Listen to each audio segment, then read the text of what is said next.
এর বিরুদ্ধে যুদ্ধে শুরু থেকে আমেরিকা ইসরায়েলের সাথে আক্রমণে যোগ দিয়েছিল আরব আমিরাত। নতুন করে ওয়াল স্ট্রিট জার্নালের এক প্রতিবেদনে উঠে এসেছে এই তথ্য। এদিকে ইরান যুদ্ধের প্রথম দিনে আমেরিকা ইসরায়েলের হামলায় নিহত সর্বোচ্চ নেতা আয়াতুল্লাহ খামেনিকে শেষ বিদায় জানানোর প্রস্তুতি নিচ্ছে তেহরান। লাইফে কখন কি হয় গ্যারান্টি আছে, তাই ইন্স্যুরেন্স করুন সিটি ব্যাংকে, কারণ ইন্স্যুরেন্স করলে সিটিতে সুরক্ষা পাবেন নিশ্চিন্তে। ইসরায়েল আমেরিকার সাথে ইরানে কয়েক ডজনের বেশি হামলা চালিয়েছে উপসাগরীয় দেশ আরব আমিরাত। নতুন করে আমেরিকার গণমাধ্যম ওয়াল স্ট্রিট জার্নালের এক প্রতিবেদনে উঠে এসেছে এই তথ্য। গণমাধ্যমটি বলছে, যুদ্ধের শুরু ও যুদ্ধবিরতির পরও তেহরানে আক্রমণ অব্যাহত রাখে আবুধাবি।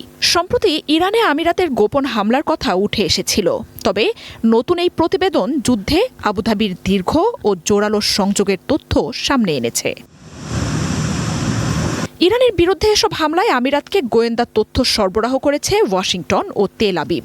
হরমুজ প্রণালীর কাশেম ও আবু মুসাদ্বীপ, বন্দর আব্বাস, লাভানের তেল শোধনাগার সহ আসালুয়া পেট্রোকেমিক্যাল কারখানার মতো স্থাপনায় আক্রমণ চালায় দেশটি। আমিরাতের যুদ্ধে যুক্ত হওয়ার ঘটনা মধ্যপ্রাচ্যের দেশগুলোর নিজেদের মধ্যেই উত্তেজনা বাড়িয়ে তোলে। আমিরাতের হামলা বন্ধ করতে আমেরিকাকে চাপ দেয় সৌদি আরব। আঞ্চলিক মিত্র সৌদি আরবের সাথে উত্তেজনা ও ইরান যুদ্ধে সম্প্রতি ইসরায়েলের সাথে আরব আমিরাতের ঘনিষ্ঠতা আরও বেড়েছে। ইরানের আক্রমণ থেকে রক্ষায় আবুধাবিকে আয়রন ডোম ব্যাটারি ও সেনা পাঠায় তেল আবিব। যুদ্ধের মধ্যেই গোপনে আরব আমিরাত সফরের দাবি করেন প্রধানমন্ত্রী নেতানিয়াহু সহ তেল আবিবের একাধিক শীর্ষ নেতা। এদিকে ফেব্রুয়ারির শেষ দিনে ইসরায়েল আমেরিকার হামলায় নিহত ইরানের সাবেক সর্বোচ্চ নেতা আয়াতুল্লাহ খামেনিকে রাষ্ট্রীয়ভাবে শেষ বিদায় জানানোর প্রস্তুতি শুরু করেছে তেহরান। এখনও সময় চূড়ান্ত না হলেও জানাজার প্রস্তুতির জন্য বিশেষ হেডকোয়ার্টার্সে প্রস্তুতি ও পরিকল্পনা চলছে। 3 দশকের বেশি সময় ইরানকে নেতৃত্ব দেয়া আয়াতুল্লাহ খামেনি গত 28 ফেব্রুয়ারি নিহত হন।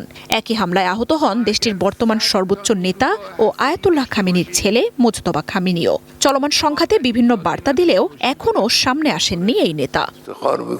মার্জিয়া উপমা, ওয়ান ইন্টারন্যাশনাল ডেস্ক।